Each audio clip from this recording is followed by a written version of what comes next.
ni kile cha Wafalme wa Pili sura ile ya 6. Ninasoma kuanzia mstari wa 28. Kitabu ni kile cha Wafalme wa Pili sura ile ya 6, mistari miwili tu, wa 28 na 29. 2 Kings 6:28 up to 29. If you are there, shout amen. Kama umepaona hapo sema amina. Wafalme wa Pili ile sura ya 6. Nisaidie kutafuta andiko hapo kuanzia mstari wa 28 na ule wa 29. Nami nitasoma katika jina la Yesu. Neno la Mungu linasema, mfalme akamwambia, una nini? Akajibu, mwanamke huyu aliniambia, mtoe mtoto wako tumle leo, na mtoto wangu tutamla kesho. Basi tukamtokosa mtoto wangu tukamla. Nikamwambia siku ya pili, mtoe mtoto wako tumle, naye amemficha mtoto wake. Bwana Yesu, hili ni neno lako, nami ni mtumishi wako. Roho wako Mtakatifu aliye nasi tangu mwanzo wa ibada akaendelee kusema na kutufundisha tu kupitia mimi. Ni katika jina la Baba na Mwana na Roho Mtakatifu ninayaomba haya. Kila mwenye pumzi aliyoko hapa na anayefuatilia ibada hii apige kelele aseme amen. Ongeza tena sauti kubwa, asema amen. Na kama mpaka kule nyuma mnanisikia, nipungie tu hivi mkono juu. Kila aliyoko ibadani nipungie tu mkono wako juu hivi, nijue upo, akili yako iko sawasawa na ya kwamba unaifuatilia ibada hii. Mungu akubariki kwa dakika hizi chache. Mungu amenipa message ya kushare na wewe, na kama unaandika title ya message hii, andika wakati wa njaa. Kama unaandika title ya message hii, andika wakati wa njaa. Ndio ujumbe ambao Mungu amenipatia ni share na mtu kwenye ibada hii. Liko jambo Mungu anataka ujifunze, uchukue hatua na upate matokeo. Wakati wa njaa. Apewe sifa Yesu. Nianze kwa kusema hivi, kuna tofauti kati ya wakati wa njaa na muda wa njaa. Wakati wa njaa na muda wa njaa ni vitu viwili tofauti. Sizungumzi kwa habari ya muda wa njaa, nazungumza kwa habari ya wakati wa njaa. Wakati ni kipindi kirefu kuliko muda. Unaweza kuwa umekunywa chai asubuhi, alafu muda wa mchana ukakosa chakula, utakuwa una njaa, lakini jioni utakula chakula. Wakikuuliza ni kwamba nina njaa kwa sababu muda wa mchana sikupata msosi. Siongelei kwa habari ya muda wa njaa, naongelea kwa habari ya wakati wa njaa. Wakati ni kipindi ambacho kinakuwa kirefu kuliko huo muda. Now, wakati wa njaa ndio wakati ambao umeondoka na hatima za watu wengi tunaokutana nao leo. Wakati wa njaa ndio wakati ulioharibu huduma nyingi kubwa ambazo Mungu aliweka ndani ya watu. Wakati wa njaa ndio wakati ambao umejeruhi maisha ya watu wengi. Wakati wa njaa, wengi, biashara zimekufa wakati wa njaa. Mungu amenipa ujumbe huu niweze kushare na wewe, uelewe ya kwamba uko wakati unaoitwa wakati wa njaa. Ukielewa somo hili leo, itakusaidia kumanage wakati wa njaa ili uwe salama na kile ambacho Mungu amekiweka ndani yako. Kama una dalili za kunielewa sema amen. Mtu wa Mungu, leo ninapozungumza na wewe, ziko ndoa zimefia wakati wa njaa. Yako maono yamefia wakati wa njaa. Tunaposoma kwenye kitabu cha Wafalme wa Pili sura ya 6, ni wakati mji wa Samaria, maandiko yanasema ulikuwa kwenye njaa ya kiwango kisicho cha kawaida, kwenye kiwango ambacho maandiko yanasema watu walienda kununua mavi ya njiwa ili waishi. Watu waliuziana vichwa vya punda ili wasurvive. Bwana Yesu na apewe sifa. Nazungumza kwa habari ya wakati wa njaa. Maandiko yanasema, tumesoma hapo kwenye mstari wa 28, wakati mfalme anapita akaona sehemu kuna ugomvi kati ya wanawake wawili. Anasema anapopita mwanamke mmoja anatafuta ushauri kwa mfalme. Mfalme anamwambia, una nini ewe mwanamke? Yule mwanamke anasema hivi, mimi na huyu mwanamke tulikuwa na mpango mmoja jana. Tulizungumza, tulikuwa na mkakati ya kwamba kwa sababu wote tuna njaa na hatutaki kufa, lakini tuko na watoto. Anasema tukakubaliana tutoe mtoto mmoja, tumpike, tumle leo, halafu tukishiba leo, kesho tunamtoa mtoto mwingine, tunampika pia supu, tunamla. Bwana Yesu apewe sifa. Walikaa wakawaza, halafu wanasema wakachukua hayo maamuzi. Wanapochukua maamuzi, hayo maamuzi yanachukuliwa wakati wa njaa. My dear brothers and sisters, be careful unapochukua maamuzi wakati wa njaa. Moja ya jambo litakalo gharimu maisha yako ni maamuzi mazito utakayoyachukua wakati wa njaa. Aliyetoa wazo, maandiko yanasema akamwambia yule mwanamke, leo tumpike mtoto wako, kesho tutampika wa kwangu. Na huyu mwanamke akakubali, akamtoa mtoto wake. You can imagine huo wakati ulikuwa wa njaa kiasi gani? Wamama mpo kwenye hii ibada hii, unajua vile ambavyo umehangaika na huyo mtoto tu hivyo alivyo leo. Swali ni hili, unaweza kumchemsha supu mtoto wako? Bwana Yesu apewe sifa. Si umesikia mwanangu Wenjo anasema sio kweli, sio kweli, haiwezekani. But guess what? Hawa ni wanawake kama nyinyi.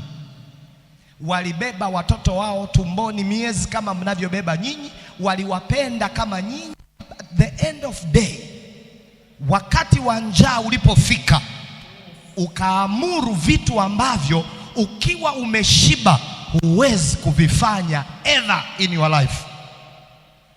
Maandiko yanasema mwanamke mmoja akamtoa mtoto wake.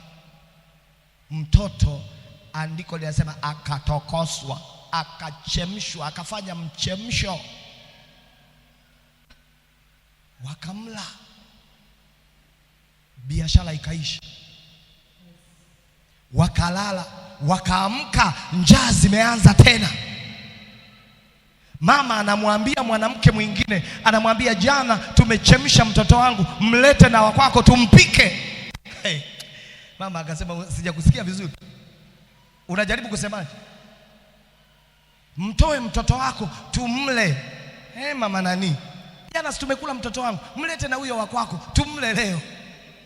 Hivi ndivyo wapendwa wengi walivyopoteza potential ambazo Mungu ameziweka ndani yao. Ulipopita wakati wa njaa, adui akamtumia mtu kuleta wazo lililotengeneza maamuzi yaliyokugharimu mpaka ninapohubiri Injili. Wakati wa njaa, wakati mama anamwambia mtoe mtoto wako siku ya pili tumle, mama anakataa. Ninaamini hata kama haijaandikwa kwenye Biblia, ngumi zilipigwa pale. Hapakuwa pa kawaida, lazima mtiti ulitokea. Unatoa story, lete tumpike, zikapangwa ngumi za kike, lete mtoto story. Na hapo haiwezi kuwa huo ugomvi, hata kama hatukuweko. Kwa akili ya kawaida hawawezi kuwa walikuwa wanagombania hivyo. Mtoto amelala ndani, ni mtoto yuko hapa, nakwambia muache. Hatoi mtoto. Haleluya. Jana wamemtokosa mtoto wa mwenzie, wa kwake yeye hatoi.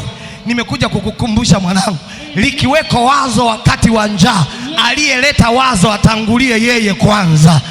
Acha aliyeleta wazo la kuanza kutumia mtaji wako aanze kutumia wake kwanza. Ni kweli tupo kwenye wakati wa dhiki, ni kweli tupo kwenye wakati wa shida, lakini atangulie yeye. Wanabadilika. Day 1 wanakuja na mawazo kama mazuri, day 2 wanabadilika.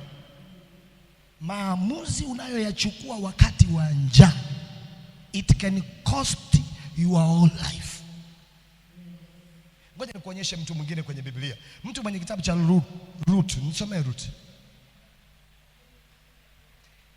sura ya kwanza kuanzia mstari wa kwanza. Angalia maamuzi ambayo huyu mwanaume aliyachukua wakati wa njaa. Ruth sura ya kwanza mstari wa kwanza, hapo chapu kwa haraka. Unachukua maamuzi gani wakati una njaa? Kwa sababu huo wakati upo. Unataka kupoteza ile potential ambayo Mungu ameiweka ndani yako kwa ajili ya wakati wa njaa. Nimekuja kukuambia huo wakati unapita. Unaweza kukomaa ukatoboa upande wa pili. Nisikilize mtu wa Mungu, unaweza kukonda wakati wa njaa, barikiwa. Unaweza kupauka wakati wa njaa, lakini kwa neema ya Kristo hautakufa wakati wa njaa, maana anayo ahadi ya kukutunza wakati wa njaa. Angalia huyu mwanaume kwenye kitabu cha Ruth sura ya kwanza kuanzia mstari wa kwanza, anasema ikawa zamani ya waamuzi walikuwa kulikuwa na nini? Kulikuwa na njaa katika nchi. Then akaondoka mtu mmoja Bethlehem ya Yuda, akaenda kuishi katika nchi inayoitwa Moabu. Let me help somebody hapa to get understanding. Unaposoma kwenye Biblia, tafsiri ya hilo neno Bethlehem, it's a bread, ni mkate. Yes. Haleluya. Now huyo mwanaume ambaye Biblia imeanza kwenye mstari wa kwanza ya kwamba akatoka mwanaume, huyo mwanaume alikuwa anaitwa Elimeleki. Maandiko yanasema alitoka Elimeleki akiwa na mke wake anaitwa Naomi na watoto wao, mmoja anaitwa Maloni na Kilioni. Wanaondoka Bethlehem ya Yuda, wanaenda kuishi nchi inaitwa Moabu. Nchi wanayotoka, kinachowafanya waondoke ni wakati wa njaa uliopo Bethlehem ya Yuda. But guess what?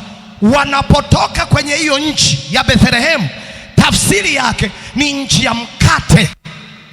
So wanaondoka kwenye nchi ya mkate, wanaenda kwenye nchi ya Moabu kutafuta mkate. Sio kama kuna mtu ananielewa hapa.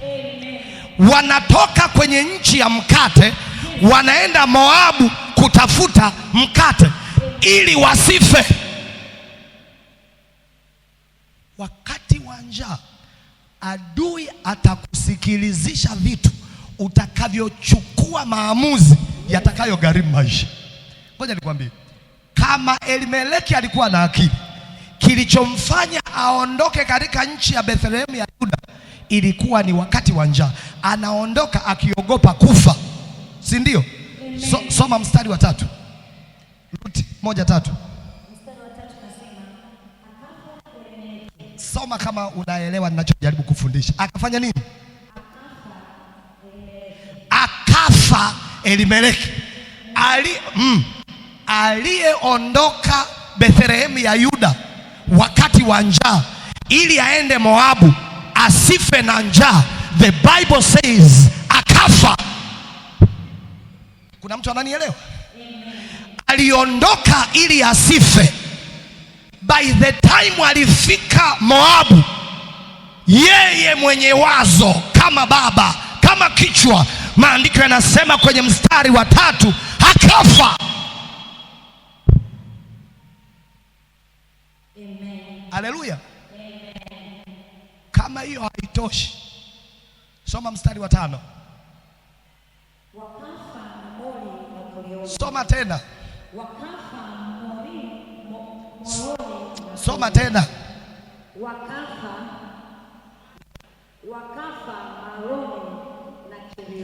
Wakafa Maron na Kilion. Wangapi wameshakufa hadi hapa? 3. Hii ni timu ya watu iliyoondoka Bethlehemu ya Yuda wakati wa njaa, wamekuja Moabu ili waishi. Maandiko yanasema akafa Elimeleki, wakafa watoto wawili, akabaki Naomi peke yake. Sina muda wa kukuhubiria, nataka nikuonyeshe what happened kule walitoka. Nenda mstari wa 19 uone kilichotokea. Yako mambo mengi, lakini kama waliondoka Bethlehemu wakikimbia kufa, wakaenda Moabu, 3 kati yao wakafa. Tunataka turejee Bethlehemu walikotoka, tukajiulize walioachwa Bethlehemu walikutwa wamekufa au walikuwa salama? Anasemaje?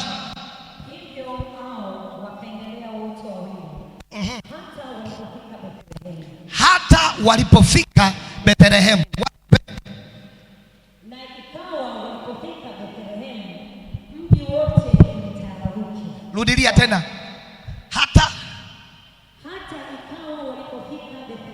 Hata ikawa walipofika Bethlehemu, mji wote ulitaharuki. Sijaelewa, ni mji nusu wote? Ni mji robo tatu? Wote. Ni mji wote. Kwa lugha nyingine, Bethlehemu mji wote ulikuwa salama. Waliondoka kwa sababu wakati wa njaa walijua watakufa. Walipoenda Moabu hawakusurvive, walikufa. Waliporejea Bethlehemu, maandiko yanasema mji wote. Kwa lugha nyingine, waliowaacha Bethlehemu walikuwa salama.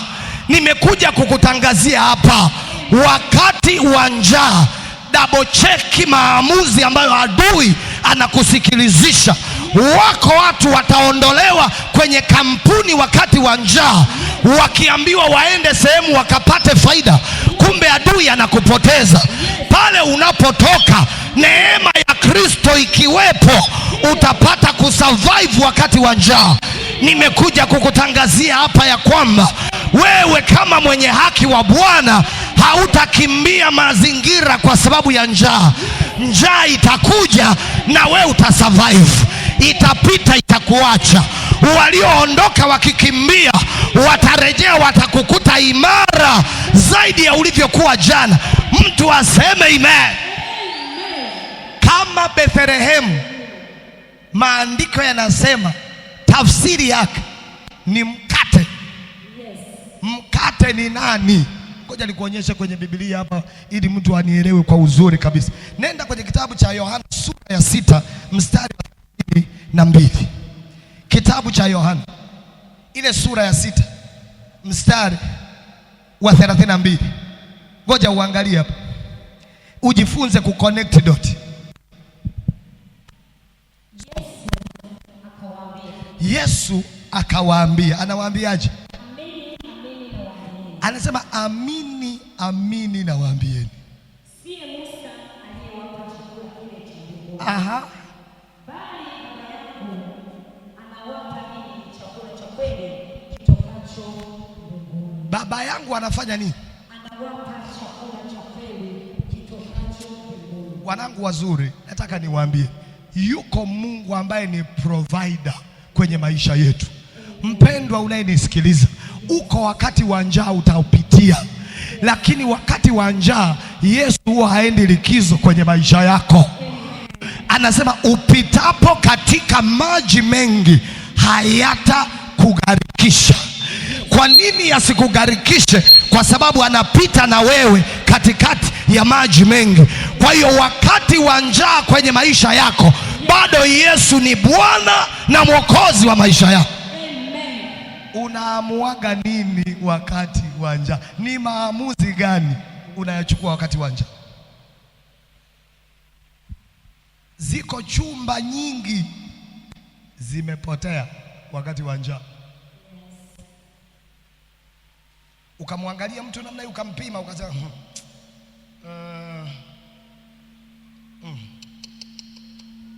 kumbe tu ni wakati wa njaa. Tena ni wakati ambao una rotate. Unaamuaga vipi wakati wa njaa? Samueli wa pili 21:1. Ngoja nikuonyeshe kitu kingine hapo. Kitabu cha Samueli wa pili 21:1. Sitaki nikupotezee muda, lakini nataka nikuachie vitu. Ukifika nyumbani tafakari na uvifanyie kazi. Samueli wa pili 21 mstari wa kwanza. Naam. Kulikuwa na njaa siku za Daudi muda wa miaka 3. Anasema kulikuwa na nini? Na njaa. Aha. Siku za Daudi muda wa miaka 3. Kulikuwa na njaa siku za Daudi muda wa miaka 3. Aha. Mwaka kwa mwaka. Aha. Naye Daudi akafanyaje? Sikiliza mwanangu, umeiona dawa ya wakati wa njaa. Maandiko yanasema kulikuwa na njaa wakati wa Daudi muda wa miaka 3, naye Daudi hajakimbia. Maandiko yanasema naye Daudi akautafuta uso wa Bwana. Kumbe tunapokuwa wakati wa njaa, liko jambo unapaswa kufanya litakalobadilisha maisha, nalo ni kuutafuta uso wa Bwana. Ukipita kwenye kanuni hizi mwanangu, lazima kieleweke. Wakati wa njaa sio wakati wa kukimbia. Utafute uso wa Bwana, ufanye maamuzi sahihi. Mimi napenda watu wanaofanya maamuzi sahihi wakati wa njaa. Mmoja ya watu hawa ni watu 4 wenye ukoma. Wafalme ya pili sura ya 7 mstari wa 3. Angalia maamuzi ya kijasiri yanayoamriwa hapa na watu dhaifu wenye ukoma. Nisomee mtumishi wa Mungu chapu hapo, muda umeisha. Anasemaje? Kulikuweko na watu 4 kwenye, hatuna muda wote. Anzia mstari wa 3. Anzia mstari wa 3.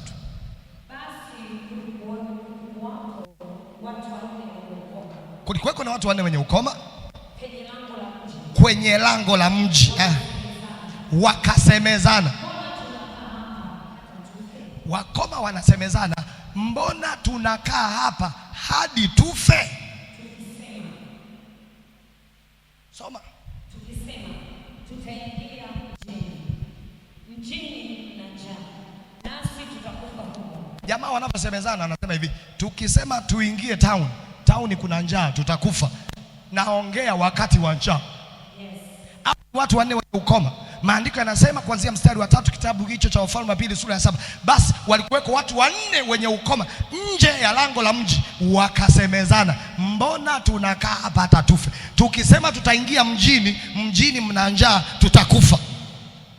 Tukibaki hapa tutakufa. What the next?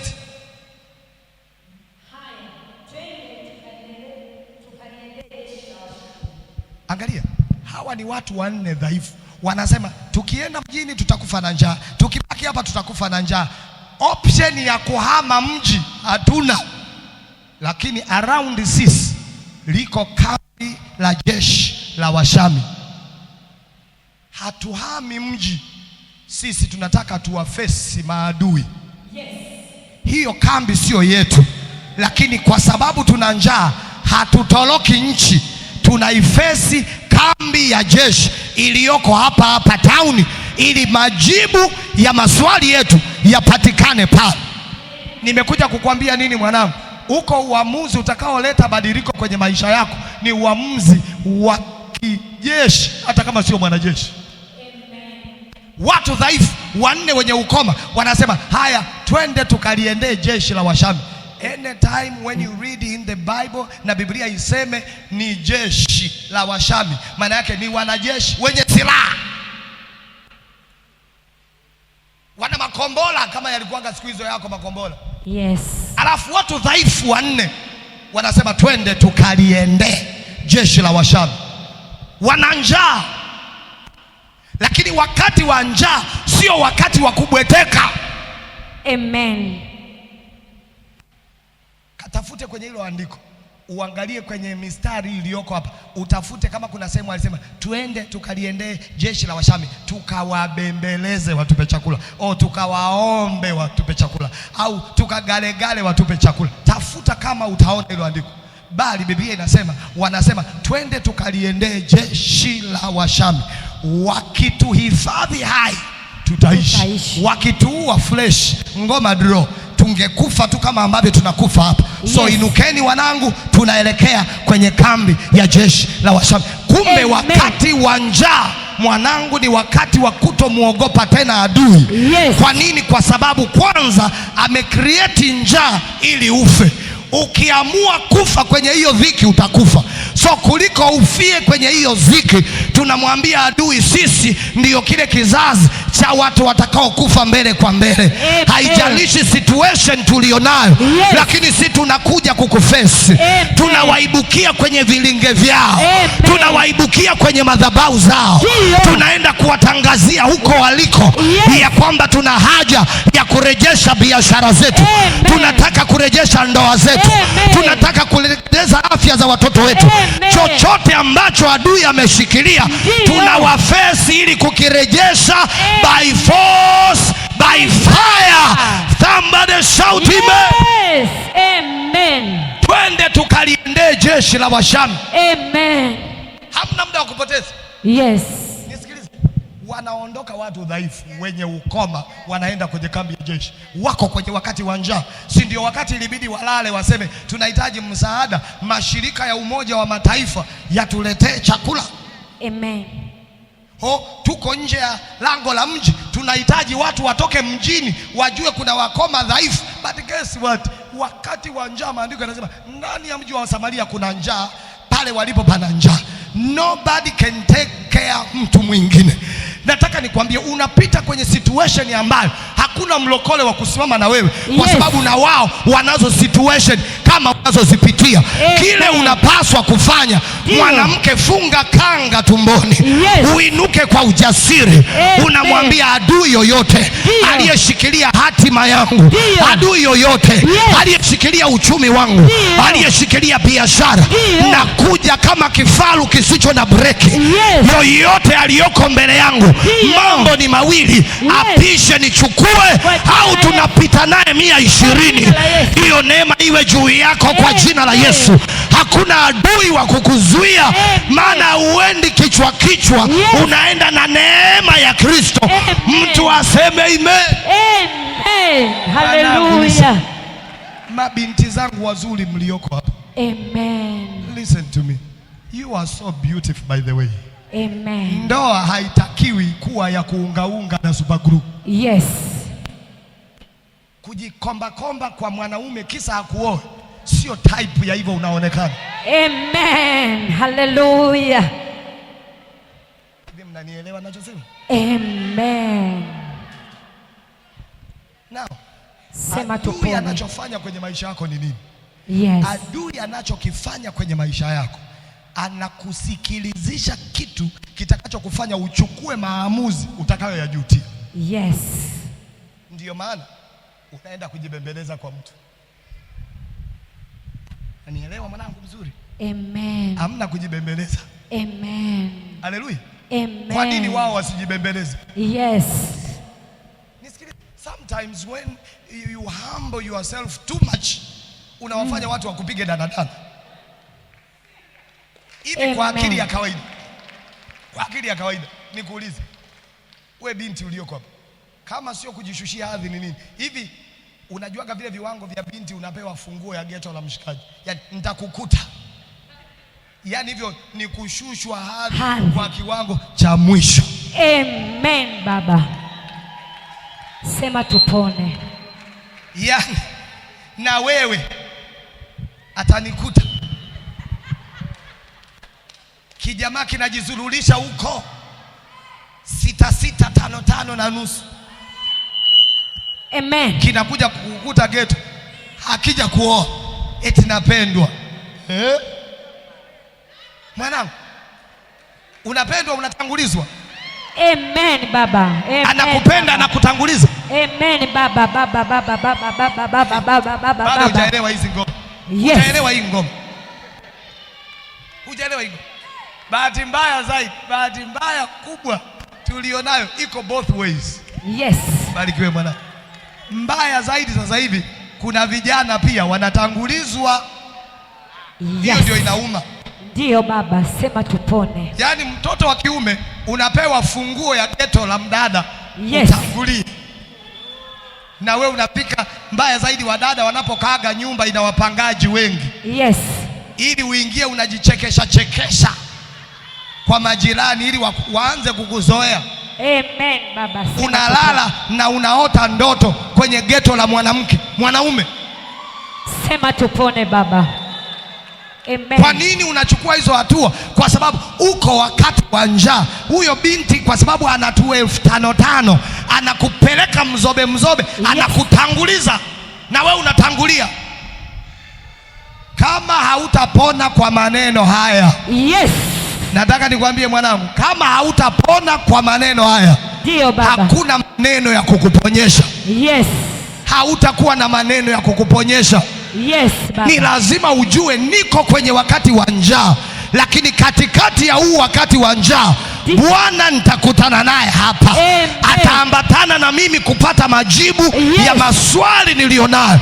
Ukianza kujielewa namna hiyo, yes. Adui anajua unajitambua, hawezi kukupelekesha. Amen. Hallelujah. Unasikiaga kuna watu wanaitwa maskini jeuri. Yes. Nisikilize mwanangu, hata kama una kitu bora uwe maskini jeuri kabisa. Mtu ajifunze kukuheshimu. Amen baba. Wakati wa njaa ndio wakati ambao watu wamejipendekeza kwa watu wakashusha hadhi. Yes.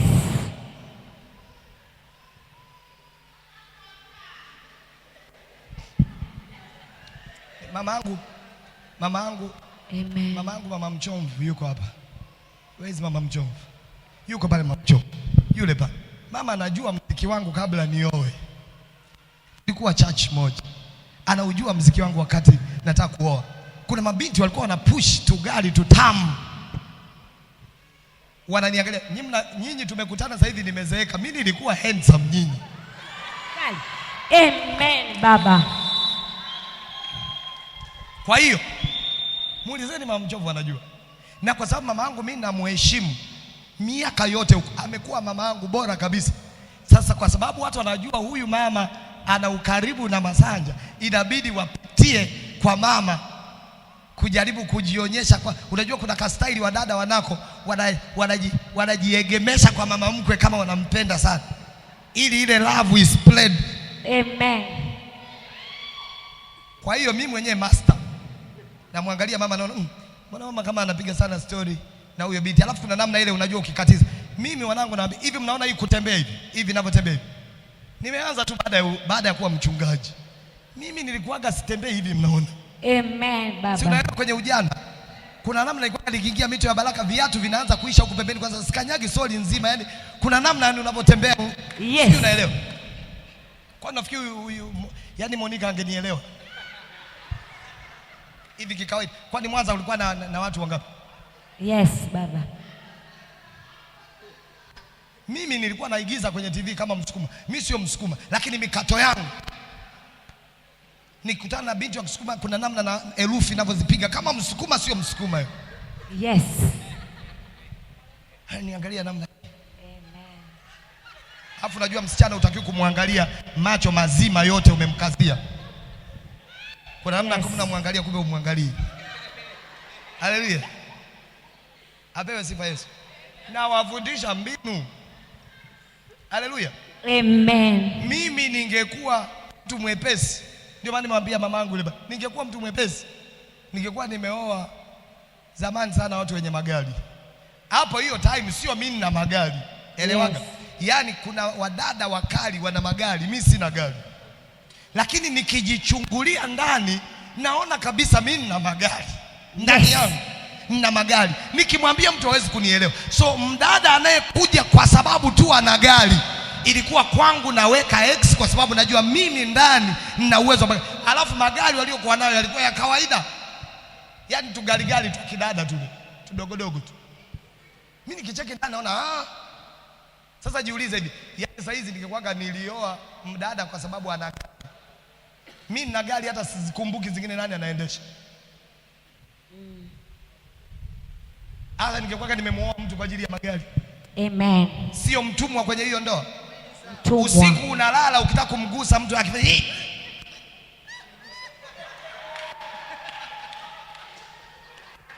Amen. Hamwezi kuelewa. Lakini ziko kesi za namna hii. Yes. Kuna wanaume kwenye ndoa zao hawaenjoy brother. Kwa nini? Kwa sababu hawana kitu. Yes. Na walioa hao watu wenye vitu, wakitaka kuwatisha watu mtaani. Unaweza kuwatisha watu mtaani afu unatishwa ghetto. Na uhusiana na nini? Wakati wa njaa kaza. Amen. Mimi nataka niwaambie kitu kinaitwa gari, kitu kinaitwa nyumba, kisikupelekeshe, viko vya kwako vya kutosha. Amen. Hallelujah. Sikia, hivi ninavyozungumza na wewe, Rwanda, Kenya wameanza kuasembo magari mapya kwenye hizo nchi. Wanaanza kuasembo. Huwezi kuwa mtumwa wa gari wakati magari hayatatoka tena Japan. Utakuwa unalivusha Panamanga limetoka Kenya. Hivi kwanza mimi nataka kuelewa, hicho inaitwa magari, itakupaswaje kichwa? Hizi hata Masudi Kipanya anatengeneza magari. Yaani ushindi hata kununua kigari kama cha Masudi Kipanya. Yes. Eti inawezekana vipi?